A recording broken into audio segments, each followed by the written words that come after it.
Hi Libra, welcome to your October 2017 love reading. It's Raina here. So I'm going to state right off the bat or say happy birthday because I forgot to do that with Scorpio, whose video I did right before yours. So happy birthday. That's why I'm doing yours first or second.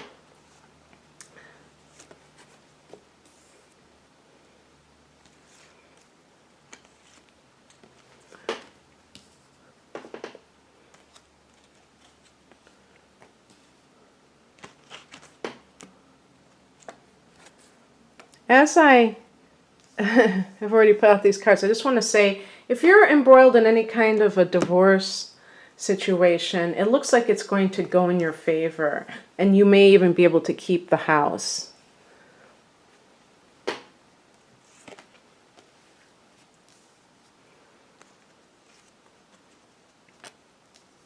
Okay.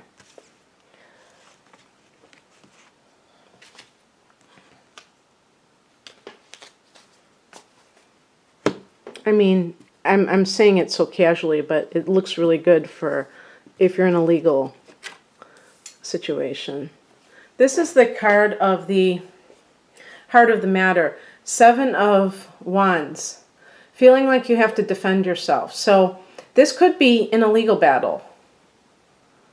This is a love reading, so that would be a divorce situation. And so why would you have to defend yourself? Somebody may be trying to, the other party may be trying to slander your character or somehow blame you for what happened, or perhaps say you don't deserve to receive this, which is the family money, the money available. In some cases, it could be a business that you have together. But whatever it is, and you may feel that you invested into it and the other person is trying to take credit for everything. I mean, they may have like started it, but you really put in a lot of hours. Sometimes people try to get away with technicalities, and I feel like you're not going to have to worry about it, because this is the card of the happy home, a new home.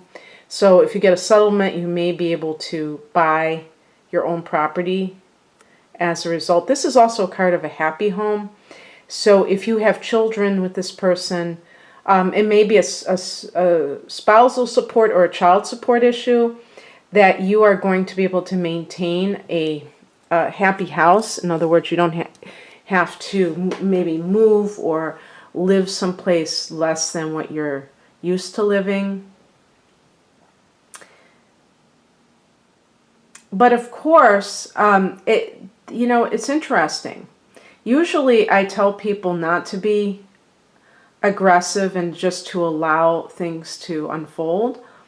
But since that 7 of Wands is in the heart of the matter position, Libra, and since you tend to capitulate and you like to be the peacemaker, you want to restore harmony, you want to please people, this card, the 7 of Wands, may be talking about your need to defend yourself, because that might have been a theme during the marriage itself, where you lied down and said, okay, walk all over me. And I'm not trying to be insulting, but what I'm saying is you want other people to be happy.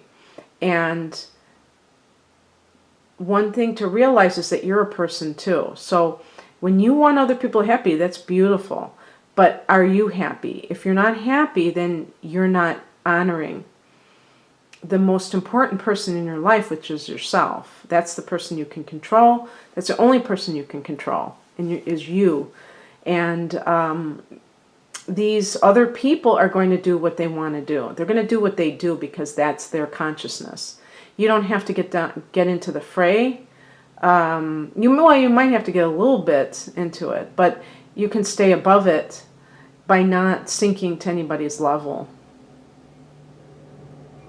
As the higher message, we have the Strength card. The Strength card is connected to the sign of Leo. Now, let me see. Leo's your 11th house, and you had a solar eclipse in that house. So if this is a timing thing that your spirit guides or whoever this card represents for you want you to know, it could be that that was a catalyst for something like that Four of Wands to happen and things to go in your favor, because the 11th house is a house of hopes and wishes, long-term goals. And with a solar eclipse there, it was like this major jumping off point for you to realize your dreams, whatever they are. And it could be saying, see, this is something that began at that time when there was a new moon in Leo. And the other thing that could be happening, actually you had 2 new moons in that house. But in terms of strength, it is underneath that 7 of Wands. What doesn't kill you makes you stronger, but also what you advocate for. What are the things that you are passionate about? Wands are passion. And it's funny, Leo is a fire sign represented by those wands. So what are the qualities of a Leo? Leo is about, the card says strength, but Leo is confident. Leo is loyal.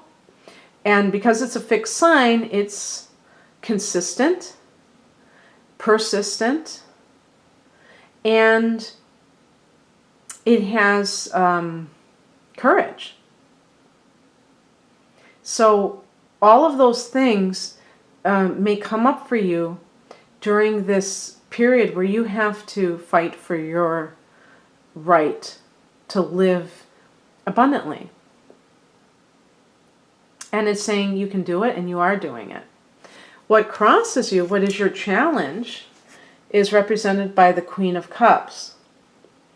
Now, there could be several things going on here. The first thing that I think about is any kind of tendency on your part to be manipulative, to use what I consider, and I'm saying this as a woman, the worst qualities, the qualities that give women a bad name. Manipulation, some kind of emotional, negativity towards the other party, vengefulness, those kind of things. Now, this is typically not what Librans do, but again, you're not a pure Libra. You have other influences. Scorpio is the sign right next to you. So some of you may have personal planets in Scorpio. Your moon sign can be, any sign, and so can your rising sign. Not to diss Scorpios, but Scorpio's a water sign. The cups are water element. And there is, in the shadow aspect of Scorpio, a tendency to be vindictive. So that kind of thing, being vindictive, is problematic for the simple fact, besides the fact that it's deliberately doing something to cause pain to another person, which isn't cool. But the other thing about it is that it keeps you energetically connected to that person, because it's like when you refuse to participate in a fight, then you just it's like kind of taking your ball and going home. You're not engaging that person anymore. And obviously when you're in the middle of a court case, that's not going to be the case. You have to engage them, but it's only for a limited time, and then you move on regardless of the results.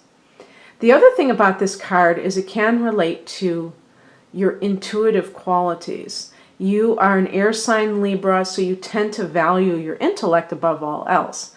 And what you want to do is to tune into the invisible aspect of life, that your gut, your intuition, because maybe that will lead you to make decisions that will benefit you. Maybe you've been paying too much attention to the outer world and to the world of, what do they call that? The world of appearances. The world of appearances is the physical world. And if people think that's all that there is, then they make decisions based on what they see in front of them. And everything you see in front of you is the past. It's the result of your past decisions.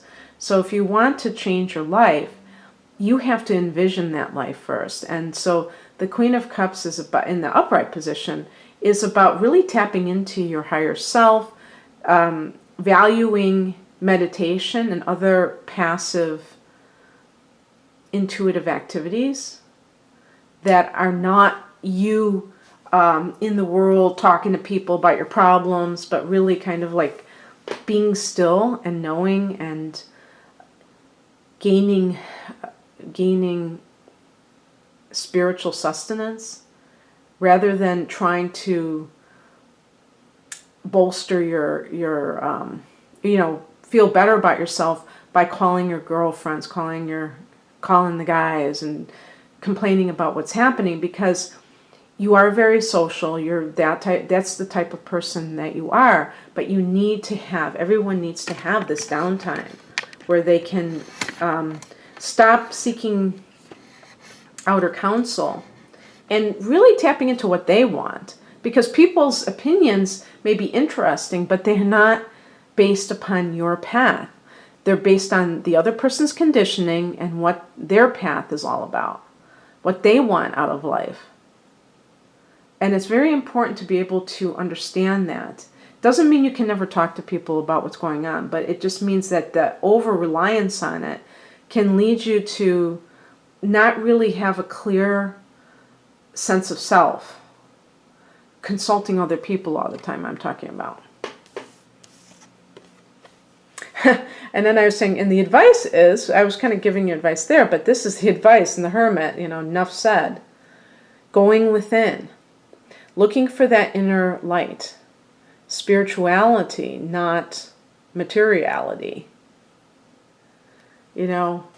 Staying home at night sometimes.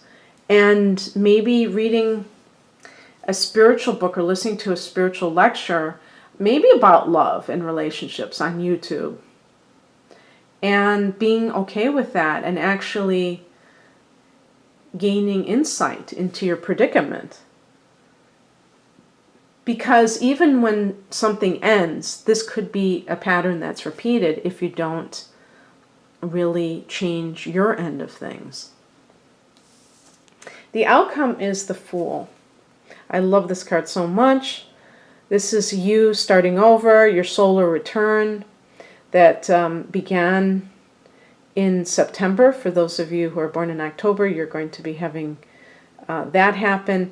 But also just a feeling of a new beginning, a new chapter, but traveling light without much baggage. Embracing your inner child. The spontaneity of life. Maybe you were in a situation where you felt claustrophobic, and it doesn't matter who left who. It doesn't matter if that other person divorced you. It may have been the best thing that ever happened to you. So the Fool card is about going on a new path, but you're not looking in the rearview mirror, Libra. And I think that is totally awesome. So I'm going to leave it there. If you'd like a private reading, please click on the link below. Otherwise, have an amazing October. Bye.